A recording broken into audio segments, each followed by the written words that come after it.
Hello everyone, my name is Kamal and welcome back to our channel.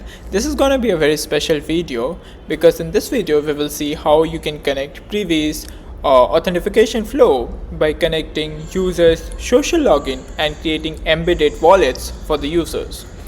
And let's just start with a use case. For example, currently I'm working on Backsfriend, which is an app where users can log in with their Twitter account and create creator coins, mint their creator coins for them, and the other users can support their coins. And this way the coins can rise up. This is what we call creator coins, and this is where the friend.tech meets Bax. Bax is basically an infrastructure for launching the coins on Solana. And so this is how the auth looks like. So users log in with their Twitter account and they get their creator coins automatically minted. And so what we want our users to have is log in with their Twitter account. So here first we will create an app on dashboard.privy.io, and you'll see how it gets confusing. So you will go on the social, and then you will need client ID and client secret for this. Now in order to get those client ID and client secret, you will have to go to developer.x.com, and you'll see in the docs that they say that you have to sign up for a developer account, and then you can generate the API key and secret. But things don't work with API key and secret alone, and you will need to go to the auth settings and set up the user authentication settings for getting the client ID and client secret. But there's the catch. So when it'll go, you have to set this read and write web app or native app as much as you want.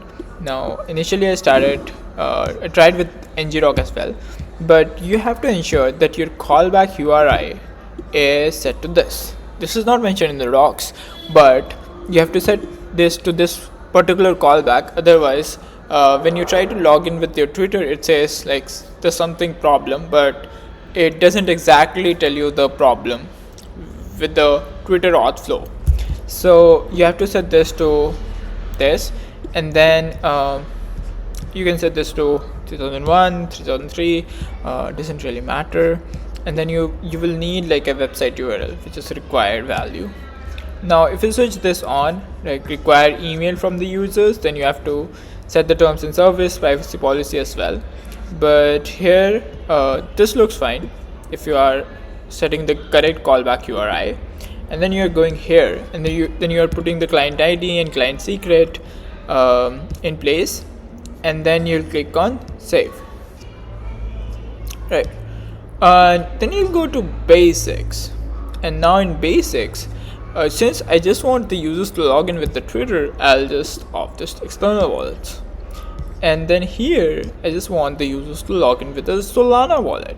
So the embedded wallet should be created like as Solana wallet and nothing else. So I'll just switch that on, and then I'll just switch off the email. So I don't want the users to log in with their email address. I just want the users to log in with their Twitter account.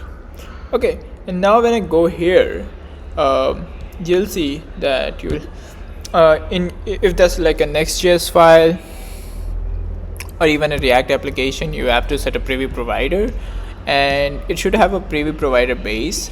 And inside the base you need an app ID, and then you have to set a config, right? And this is how it looks like. So in a simple way, the children, and then you have to wrap the children with the Privy provider base.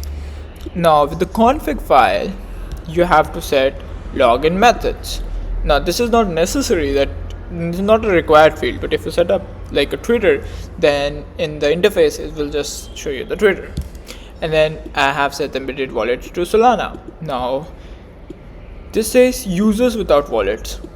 Now this is a thing that so here they tell you that inside embedded wallets you have three options, like all users, users without wallets, or off. Create a wallet for all users on login. So Ideally, for this use case, we'll put all users, but then you can select users without wallets, because why this function is for embedded wallets, because you can set embedded wallets functionality even if the users have wallets. Like, I can log in with my Phantom wallet and then also let the users create an embedded wallet with their Phantom wallet. So you're getting my point, right? You create a Solana wallet with your Solana wallet. So you create an embedded wallet with your EOA wallet. Now here, for this use case, I feel this would be a lot better, because I want the embedded wallets to be created for all the users, since all the users are just using their social login. Now, and then you have to put the blockchain RPC. And so if this is Solana DevNet, you have to put the Solana DevNet, and this external wallets thing should be made off, because we have done on the dashboard of Privy we have set to like 0. So, and RPC, so this is like WSS, and these would be important from the Solana kit. So you got two options now, Solana kit, or so you can get that from wallets, and then using wallets for Solana, and then sending a transaction. So you got two options, Solana kit or Solana Web3.js.